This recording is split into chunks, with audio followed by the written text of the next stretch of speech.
नमस्कार, मैं हूं अमित शर्मा और हम आपके साथ फिर से मौजूद हैं कैपिटल खबर के खास कार्यक्रम स्पॉटलाइट विद सिद्धार्थ मिश्रा में। हमारे साथ मौजूद हैं इस कार्यक्रम में वरिष्ठ पत्रकार सिद्धार्थ मिश्रा जी। सर, बहुत बहुत नमस्कार। नमस्कार। नमस्कार। नमस्कार। सर, आज हम बात कर रहे हैं झारखंड की, जहां पर आज इंडिया ब्लॉक ने हेमंत सोरेन के शपथ ग्रहण समारोह में एक तरह से कहें तो अपनी मजबूती दिखाने की कोशिश की है, शो ऑफ किया है।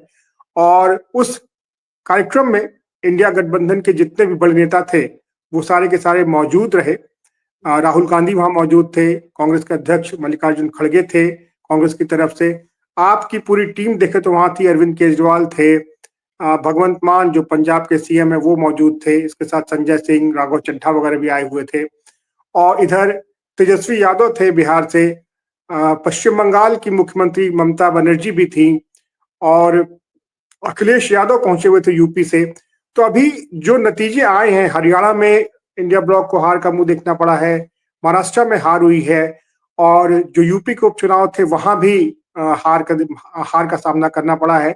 और आज और जो बिहार में जिन 4 सीटों पे चुनाव हुए थे वहां पे भी आरजेडी और इंडिया ब्लॉक को हार का मुंह देखना पड़ा है। तो इस सिनेरियो में एक बार फिर से इंडिया गठबंधन ने हम साथ साथ हैं का नारा देने की कोशिश की है झारखंड में। आप इसे कैसे देखते हैं सर? हम साथ साथ हैं का नारा दिया क्या उन्होंने वहां पर? मुझे तो लगता नहीं कि इस तरह की कोई बात हुई। और हेमंत सोरेन की जो जीत जो थी, और हेमंत सोरेन ने इतनी बड़ी जीत में वो अ, आपको पता है कि उनको जेल भेजा गया, बहुत कुछ हुआ, जी और वो बात वो अपना अपना एक शक्ति प्रदर्शन करना चाहते थे। और हम्म, उन्होंने खुद जा करके काफी लोगों को पर्सनली इनवाइट किया था। मेरे ख्याल से जी तमिलनाडु से उदयनिधि जी भी वहां आए के थे। डिप्टी सीएम, जी कर्नाटका के सीएम शिव कुमार भी थे जी। तो उन्होंने सब लोगों को बड़ा इनवाइट किया। और चूंकि हेमंत सोरेन के ये दूसरी तीसरी बार, चौथी बार ये मुख्यमंत्री बने हैं वहाँ के, झारखंड के। चौथी बार मुख्यमंत्री बने, और पप्पू यादव भी मुझे दिखाई पड़े थे मंच पे जी। हाँ, और वो जो कहते हैं इस लेकिन कैट है। सर जी, लेकिन दो बड़े नाम जो महाराष्ट्र से आने की बात हो रही थी, जिनके शरद पवार और उद्धव ठाकरे की, वो नहीं दिखाई पड़े मंच पे। जी। तो वो जो कहते हेमंत सोरेन को जो कहते हैं कि वो कैट हैज 9 लाइव्स, तो वो उसी तरह की जिंदगी जी रहे हैं। और कई बार वो, और उन्होंने, मुझे ऐसा लगा, उनको ऐसा लगा होगा कि अब ये समय आ गया है कि मैं अपने आप को, अपने अपने अपने आइडेंटिटी को एसर्ट करूं। उन्होंने सबको इनवाइट किया। जी और लोग, और इंडिया ब्लॉक के लिए इस, जो कहते हैं कि, मतलब इंडिया ब्लॉक की तो हालत वो है कि जब पर्थ टेस्ट में 150 रनों पर भारत की टीम को निपटा दिया ऑस्ट्रेलिया ने, और उसके बाद वो टेस्ट मैच हार गए। वही हाल इंडिया ब्लॉक का इस समय है कि लोकसभा चुनाव में इतने अच्छे परफॉर्मेंस के बाद वो लगातार हार ही रहे हैं। जी और अगर आप जम्मू कश्मीर के भी बात करें, चुनाव का बात करें, जहां पर नेशनल कॉन्फ्रेंस चुनाव जीती है, वहां पर भी हम्म, तो कांग्रेस का परफॉर्मेंस बहुत ही खराब रहा है। And on the other hand, हालांकि बीजेपी ने सरकार नहीं बनाया है वहां पर, लेकिन बीजेपी वहां पर सेकेंड लार्जेस्ट पार्टी के रूप में उभर करके सामने आई है। पीडीपी और कांग्रेस से ज्यादा सीटें लेकर के आई। तो इंडिया ब्लॉक के लिए इस समय बहुत डिफिकल्ट टाइम है। और इन नेताओं का यहाँ पर मिलना, मिल करके एक कलेक्टिवली मैसेज देना, कि भाई, कि हम साथ साथ हैं। जी लेकिन ऐसा कोई मैसेज मुझे आता हुआ दिखा नहीं। क्योंकि देखिए, हम्म, जब आप साथ साथ होते हैं तो आपका एक लीडर होता है। और हम्म, इंडिया ब्लॉक का लीडर इस समय कौन है, इसके बारे में चर्चा होनी शुरू हो गई। जी जैसे आप देखें कि वेस्ट बंगाल में जो बाई इलेक्शंस हुए, सारी सीटों में ममता बनर्जी की तृणमूल कांग्रेस ने सारी सीटें जीती। और यहाँ पे भी, झारखंड में भी, हम लोग जब चुनाव का आकलन कर रहे थे, चुनाव के पहले उसका आकलन कर रहे थे और उसके बाद कर रहे थे, तो हम लोगों ने बताया कि कैसे ये पूरे कैंपेन को जो सोरेन दंपत्ति है, जी हेमंत सोरेन और उनकी पत्नी कल्पना सोरेन, वो अपने कंधों पे खींच रहे थे। और कांग्रेस तो एक लेगाट पार्टी थी जो कि बाद में कुछ संचार हुआ उसके अंदर और जाकर के वो इनकी मेहनत का फायदा उठा करके जीत करके आए। जी। उत्तर प्रदेश में चुनाव लड़े नहीं कांग्रेस पार्टी, शायद उनको और समाजवादी पार्टी मेरे ख्याल से 2 सीटें ही जीत पाई, जो 9 सीटों पे वहां चुनाव हुआ था। और बाकी भी कांग्रेस पार्टी का जो परफॉर्मेंस है, जो बाकी जगह जो बाई इलेक्शंस हुए थे, कोई ऐसा कुछ nothing to write home about ऐसा रहा। तो जी। ऐसी स्थिति में जो एक तृणमूल कांग्रेस के जो एक बड़े ही चर्चित सांसद हैं कल्याण बनर्जी, उन्होंने जो पार्लियामेंट वगैरह में काफी वो गिमिक्स करते हैं, तो वो उन्होंने स्टेटमेंट भी दिया कि जो है सो कि इंडिया ब्लॉक का लीडर राहुल गांधी को नहीं होकर के ममता बनर्जी को इंडिया ब्लॉक का लीडर होना चाहिए, कि क्योंकि उन्होंने कहा कि उनकी विनिंग कैपेसिटी कम हो गई है। अब मंच पे तो साथ हैं, पार्लियामेंट में साथ है, लेकिन जमीन पर कांग्रेस और तृणमूल कांग्रेस साथ नहीं है, साथ मिलकर के बंगाल में चुनाव नहीं लड़ते हैं। उसी तरह से आम आदमी पार्टी जो भी वहां पूरे स्ट्रेंथ में प्रेजेंट थी, वो भी पार्लियामेंट में साथ है, इस मंच पे साथ है, लेकिन जब चुनाव लड़ने की बात आती है तो वो साथ चुनाव नहीं लड़ते। पंजाब में उन्होंने चुनाव साथ नहीं लड़ा और हरियाणा में भी उन्होंने चुनाव साथ नहीं लड़ा, जो कांग्रेस पार्टी कहीं ना कहीं इस बात को दोषी मानती है कि अरविंद केजरीवाल की पार्टी के लोग अगर चुनाव नहीं लड़े होते या गठबंधन में चुनाव लड़े होते तो शायद बीजेपी वहां नहीं जीत पाती। बहुत बहुत ही क्लोजली कंटेस्टेड इलेक्शन था। इंडिया गठबंधन के जो दो तगड़े जो पार्टियां थी महाराष्ट्र में, उद्धव ठाकरे की पार्टी और शरद पवार की पार्टी, और चूंकि बहुत बढ़िया परफॉर्मेंस था लोकसभा चुनाव में, तो इन दोनों पार्टियों का वजूद बहुत बढ़ गया था, लेकिन अचानक विधानसभा चुनाव के बाद इनका वजूद भी खत्म हो गया है। चर्चा और जो लोग अब और एक इंडिया गठबंधन चूंकि वीक पड़ रही है, तो वीकनेस में अंदर जो रीजनल पार्टी के अपने अपने इंटरेस्ट हैं उनका असर्शन शुरू हो गया है। और आज भी जो शपथ ग्रहण हुआ है झारखंड में, उसके अंदर हेमंत सोरेन ने मंत्रियों के साथ शपथ ग्रहण नहीं किया है, क्योंकि अभी भी वो डिसाइड नहीं कर पाए हैं कि वो कांग्रेस को कितनी सीटें दें। वो कांग्रेस को डिफॉल्ट सीटें नहीं देना चाहते, वो काफी नेगोशिएट करना चाहते हैं। वो चाहते भी हैं कि वो आरजेडी को भी सीट दें और सीपीआई एमएल अगर सरकार में आना चाहे, हालांकि सीपीआई एमएल के एमएलए सरकार में आते नहीं है, लेकिन अगर वो सरकार में आना चाहे तो उसको भी वो सीट दे, ऐसा उनकी आशा है। मौजूद थे मंच पे। हाँ, वो दीपांकर भट्टाचार्य थे मंच पे। तो जी हाँ, तो उन्होंने कांग्रेस को भाई, मतलब जो आज शपथ ग्रहण था तो कांग्रेस के मंत्रियों के साथ या अपने मंत्रियों के साथ उन्होंने इस प्रोसेस को डिले किया है और उस पर बड़ा हार्ड बैरगन करेंगे बिफोर गिविंग एनी मंत्रिमंडल टू दी कांग्रेस पार्टी। किसी कांग्रेस पार्टी को कोई भी मंत्री पद देने के पहले काफी हार्ड बैरगन करेंगे। आपको सर ऐसा लगता है, क्योंकि अभी अभी वहां पे मंत्रियों के विभाग बंटने, मंत्रियों की संख्या डिसाइड होनी है, किस पार्टी से कितने मंत्री होंगे, जिसमें अभी कांग्रेस के साथ सहमति नहीं बन पा रही। यही बात तो मैं कह रहा हूँ कि वो कांग्रेस के साथ जो भी प्री पोल का कंडीशंस रहा हो, अंडरस्टैंडिंग रहा हो, लेकिन पोल में इतनी धुआंधार जीत के बाद हेमंत सोरेन ने अचानक अपने एटीट्यूड को हार्डन कर लिया है और वे इतने आसानी से कांग्रेस पार्टी को स्पेस नहीं देंगे। स्पेस तो देंगे, लेकिन जितनी स्पेस कांग्रेस पार्टी चाहती होगी इतना स्पेस वो नहीं देंगे। अब ये बात ये उठती है कि कांग्रेस जो एक लोग सबको ये बात जो सोच रहे हैं, जो चर्चा में है, कि अचानक से क्या बात हो गई कि कांग्रेस पार्टी जो है सो अचानक से लग रहा है कि वो जो एक स्टीयरिंग पोजीशन पे थी, जो अचानक Rahul Gandhi centre of attraction हो गए थे और सब जगह वो पार्टी को, मतलब कि कैंपेन्स में सब जगह बड़े डिमांड में हो गए थे, अचानक से वो आउट ऑफ सर्कुलेशन जाते हुए क्यों दिख रहे हैं? ये एक चर्चा का विषय आज की तारीख में हो गया है। और अब इसके पीछे मुझे जो लगता है कि जो कारण मुझे जो दिखता है, वो कारण ये है कि राहुल गांधी गलत मुद्दों को पकड़ करके चल रहे हैं और जिन मुद्दों की वो बात कर रहे हैं, जिन मुद्दों के बारे में वो चर्चा कर रहे हैं, एक तो उन मुद्दों को लेकर के वो जमीन पर नहीं जा रहे हैं। सिर्फ चुनाव में जो उनके डिसीजंस हो रहे हैं वो डिसीजंस बहुत ठीक नहीं हो रहे हैं। वो दोनों स्टेट में जो है सो वो एक पार्टी वो एक रेनबो अलायंस की बात करते हैं, ओबीसीज की बात करते हैं, लेकिन जब एक्चुअल चुनाव लड़ने की बात आती है तो वो जो है सो हरियाणा में कांग्रेस को जाट पार्टी में कन्वर्ट कर देते हैं। महाराष्ट्र में जो एमबीए का अलायंस है वो मराठा अलायंस के रूप में कन्वर्ट हो जाता है। तो इसका फायदा ये हो रहा है कि बीजेपी के पास ये सारे वोट जा रहे हैं। ये तो कमाल की बात है कि राहुल गांधी आवाज उठा रहे हैं कि आप कास्ट सेंसस कीजिए, ओबीसी का रिजर्वेशन बढ़ाइए, लेकिन ओबीसी का वोट जो है, जो कि कुछ क्षण के लिए टूट करके लोकसभा चुनाव में टूट करके इंडिया ब्लॉक के पास आ गया था, वो तो वापस बीजेपी की तरफ जाता हुआ दिख रहा है। महाराष्ट्र के चुनाव और हरियाणा के चुनाव तो यही दिखा रहे हैं कि ओबीसी वोट्स दूसरी तरफ जा रहा है।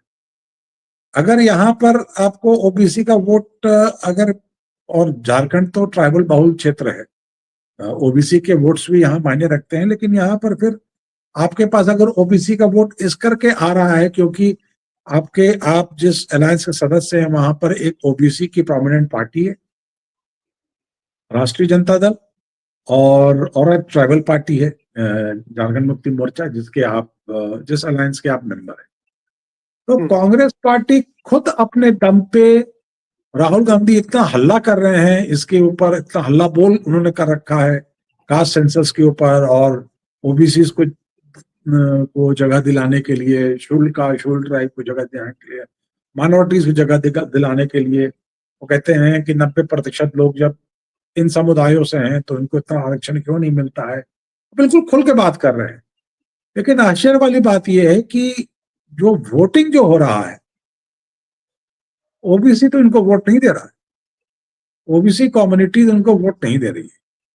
और ये लगातार दिखते हुए मिल रहा है कि जब जो 3 चुनाव हमने, महाराष्ट्र का चुनाव देख लिया, हमने हरियाणा का चुनाव देख लिया, जहां पर कांग्रेस पार्टी एक आइडेंटिटी के साथ चुनाव लड़ रही थी। झारखंड में जैसे मैंने कहा कि झारखंड का अलायंस का मिक्स ही कुछ अलग था, तो यहाँ पर ओबीसी के वोट्स इनके लीडर्स कहाँ आए हो, प्लस इन्होंने एक ओबीसी लीडर कमलेश महतो को वहां का अध्यक्ष बनाया था, लेकिन उस तरह का इनको वोट महाराष्ट्र में और हरियाणा में नहीं मिला है। तो अब सवाल ये उठ रहा है कि जो राहुल गांधी, देखिए जब बीजेपी पुराने जमाने में, जब बीजेपी के पास जब बीजेपी बहुत दखल नहीं देती थी पॉलिटिक्स में, तो बीजेपी के बारे में कहा जाता था कि वो ब्राह्मण बढ़िया पार्टी है, या नॉर्थ इंडिया में वो पंजाबी बढ़िया पार्टी है। लेकिन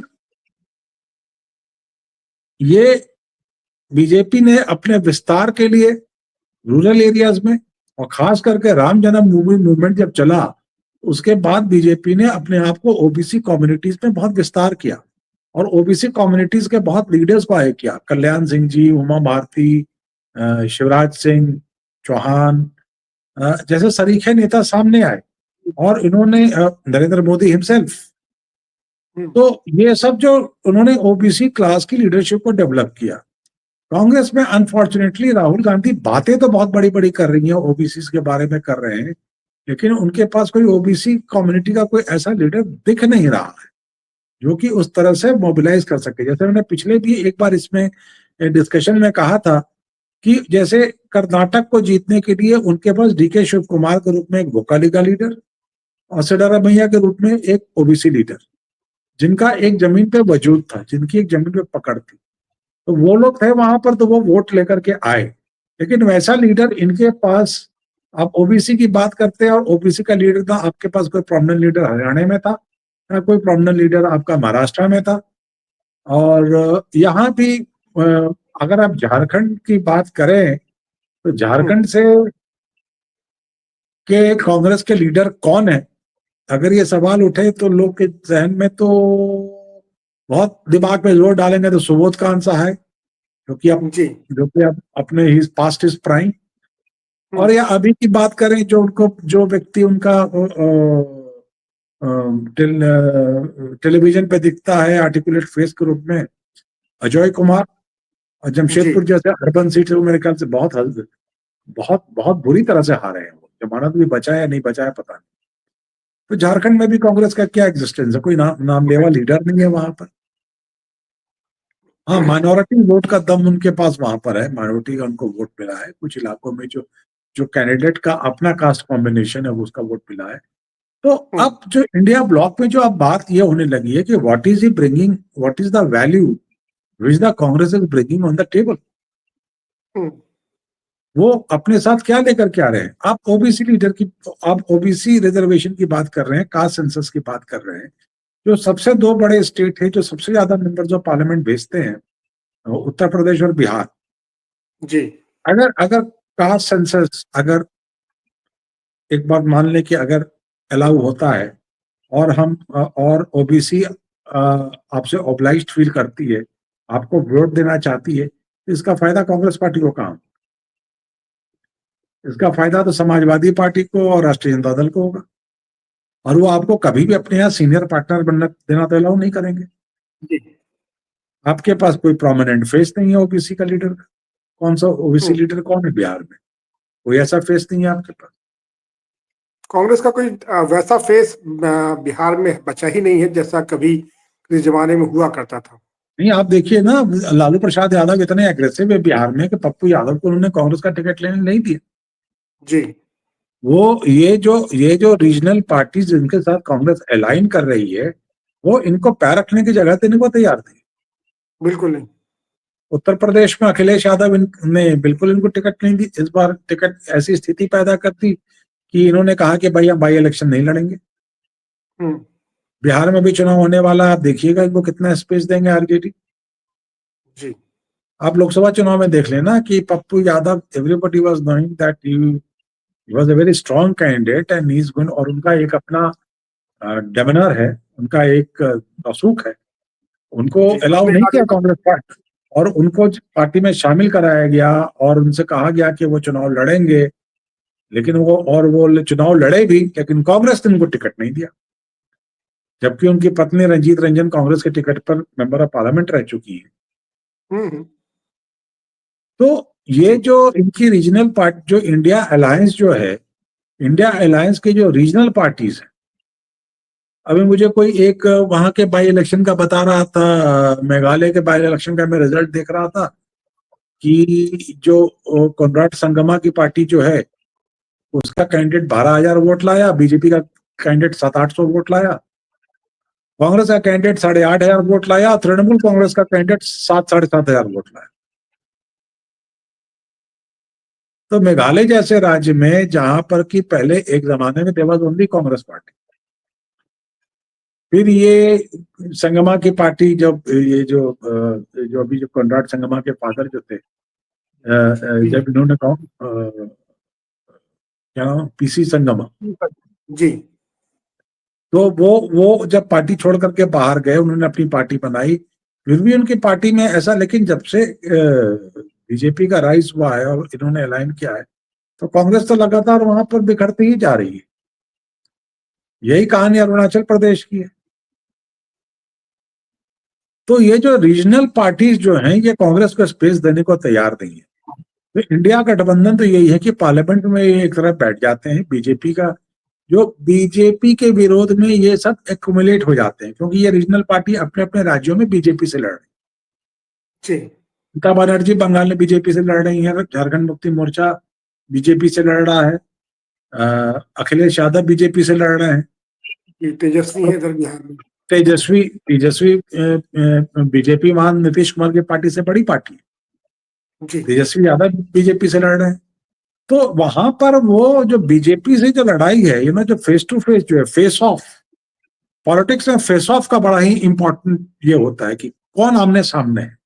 तो वो फेस ऑफ जो है, वो बीजेपी के साथ फेस ऑफ में रीजनल पार्टीज कांग्रेस को स्पेस नहीं देने को तैयार नहीं है। तो ऐसी स्थिति में इंडिया गठबंधन का जो एग्जिस्टेंस है, वो क्या सिर्फ पार्लियामेंट के सेशन के दौरान पार्लियामेंट को नहीं चलने देने में ही है क्या? उसके बियॉन्ड इंडिया गठबंधन का कोई एग्जिस्टेंस है क्या? कोई कार्यक्रम है क्या? कोई साथ मिल करके कोई आंदोलन है क्या? कुछ भी नहीं है भाई। राहुल गांधी ने जब वो चलाया था अपनी जब भारत जोड़ो यात्रा की थी, तो कई राज्य में जो इनके रीजनल पार्टीज के, जो इनके इंडिया अलायंस के जो रीजनल पार्टी के लोगों ने उस यात्रा को ज्वाइन किया था जगह जगह। अखिलेश यादव ने ज्वाइन किया था, मुझे अच्छी तरह से याद। हम्म। लेकिन उस तरह का कोई कार्यक्रम कांग्रेस पार्टी चला रहा है क्या आज की तारीख में, जहां पे ये लीडर्स बाहर फील्ड में भी बाहर निकल कर इनके साथ ज्वाइन करें?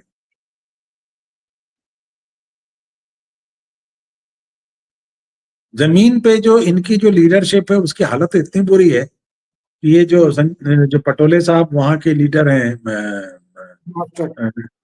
महाराष्ट्र के, महाराष्ट्र। जी। वो 2 दिन पहले तक कह रहे थे कि भाई मुख्यमंत्री तो कांग्रेस का बनेगा, बाकी 2 दलों को हम स्पेस नहीं देंगे। 16 सीट 81 सीट कुल झारखंड में है, उसमें 16 सीट कांग्रेस को आई है। 288 सीट महाराष्ट्र में है, वहां भी कांग्रेस को 16 सीट आई। जी। तो गौर करने वाली बात यह है कि इंडिया गठबंधन आज की तारीख में it is limited to only creating a semblance of unity inside the house of Lok Sabha and Rajya Sabha। उसके बियॉन्ड इंडिया गठबंधन मुझे नहीं लगता कि कहीं भी एग्जिस्ट करता है। चुनाव के टाइम में भी महाराष्ट्र में तो रहा, हरियाणा में नहीं रहा। तो और ये जो वेस्ट बंगाल में तो बिल्कुल ही नहीं है, जी। और अब तो चुनाव पंजाब भी में अगले नहीं है। साल। जी। जी, तो मैं तो आज के तारीख में मुझे लगता है कि जो हम बात कर रहे हैं कि और कल अखबारों में हेडलाइन भी आ जाएगा हम्म। कि जो है, जो कि इंडिया गठबंधन ने शक्ति प्रदर्शन किया। शक्ति प्रदर्शन तो मुझे नहीं लगता है कि कोई शक्ति उनके पास इस समय है प्रदर्शित करने के लिए। और शक्ति का प्रदर्शन लोगों के बीच में जाकर के कार्यक्रम करने से होता है, जो कि कार्यक्रम देने को तैयार नहीं है इस समय। हम्म। नहीं दिखती है कांग्रेस पार्टी की कोई कार्यक्रम ऐसा करे जिसमें वो लोग बाकी लोग ज्वाइन करें। और सबसे बड़ी बात जो गौर करने वाली बात यह है, रीथिंक करने वाली बात यह है कि ओबीसी के इशू को लेकर के, आरक्षण के इशू को लेकर के राहुल गांधी ने इतनी इतनी हाई तवा मचा रखी है, लेकिन ओबीसी का वोट उनको नहीं मिल रहा है। इसलिए झारखंड में जो हुआ, आज जो झारखंड में सब नेता लोग एक साथ इकट्ठे हुए मंच पे, वो एक सोशल गैदरिंग थी। और उसको मैं बहुत ही मजबूत कोई पॉलिटिकल, एक social gathering of political persons. जी। लेकिन ये पॉलिटिकली कितनी इफेक्टिव होगी ये सोशल गैदरिंग आगे चल करके आने वाले समय में, 2 साल 3 साल में, हम्म। मुझे तो बहुत इनसे आशा नहीं है, खास करके जिस स्टेज में आज ये लोग हैं। जी। और अब अगली बार, अब जो हाल फिलहाल के इलेक्शन होने वाले हैं, जैसे अभी दिल्ली में चुनाव होंगे, फिर बिहार में है, उसके अगले साल फिर बंगाल में है, तो वहां भी मेरे ख्याल से यही हाल रहेगा कि कांग्रेस का इन तीनों स्टेट केजरीवाल। में भी, जो मैंने एक बात कहा कि फेस ऑफ, कांग्रेस का इन तीनों स्टेट में बीजेपी के साथ फेस ऑफ नहीं होगा। दिल्ली में आम आदमी पार्टी का फेस ऑफ है बीजेपी के साथ, कांग्रेस की नजर भी नहीं आ रही है। जी। बिहार में भी फेस ऑफ आरजेडी से होगा। और खैर वेस्ट जी। बंगाल में तो फेस ऑफ बीजेपी का तृणमूल कांग्रेस के साथ होगा ही, इसमें तो कोई दो बात है ही वो अब वो स्थिति रही नहीं है कांग्रेस के लिए, जहां पर कि वो राज्यों में मजबूत हुआ करती थी। ये जो छत्रप है अपने अपने स्टेट्स के, अखिलेश यादव हो, तेजस्वी यादव हो, ममता बनर्जी हो, तो खैर सीएम ही है, ये काफी मजबूत है अपने अपने देखिए, स्टेट्स में। ये और मजबूत है, इनके अपने कार्यक्रम हैं, इनकी अपनी यात्राएं हैं। ये लीडर्स ने अपने अपने एरिया में फोकस किया है, अपने अपने कार्यक्रम चलाते हैं पार्टियों के। कांग्रेस पार्टी के पास कोई कार्यक्रम तो है नहीं जो दिखता हो मुझे चल रहा हो। दिल्ली जैसा स्टेट जहां पर कि चुनाव होने वाले हैं, वहां कोई कार्यक्रम होता हुआ नहीं दिख रहा है। वहां पे किसी इशू पे, ऐसे इशू पे चर्चा नहीं हो रही।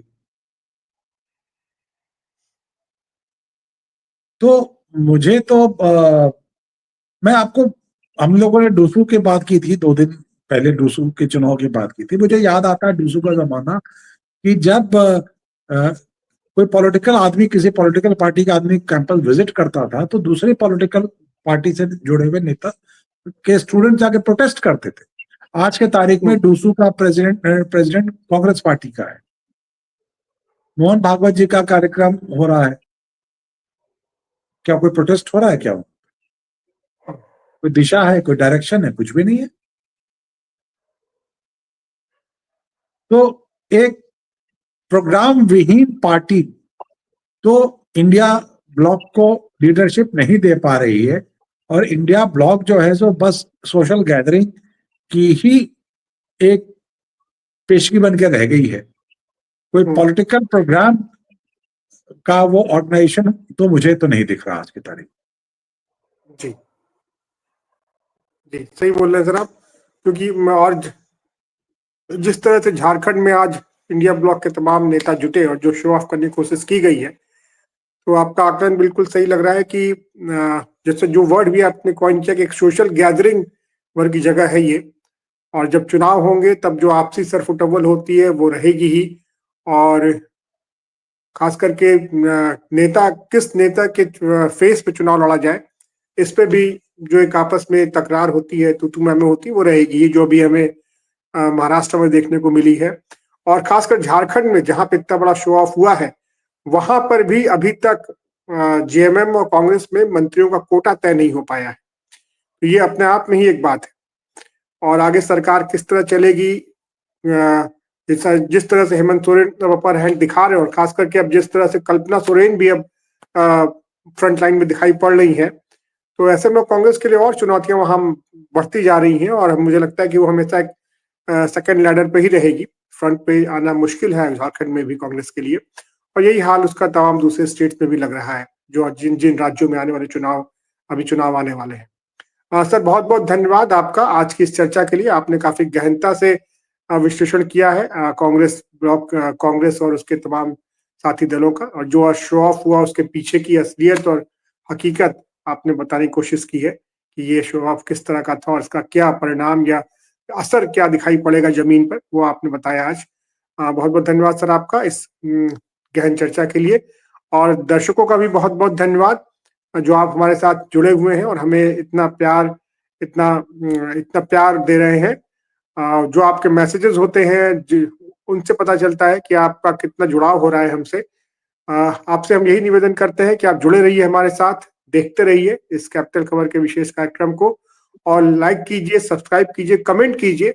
आप जिन और मुद्दों को जानना चाहते हैं, जिन और मुद्दों पर बात करना चाहते हैं, आप कमेंट में बताइए, हम जरूर उन पर बातचीत करेंगे, जरूर चर्चा करेंगे।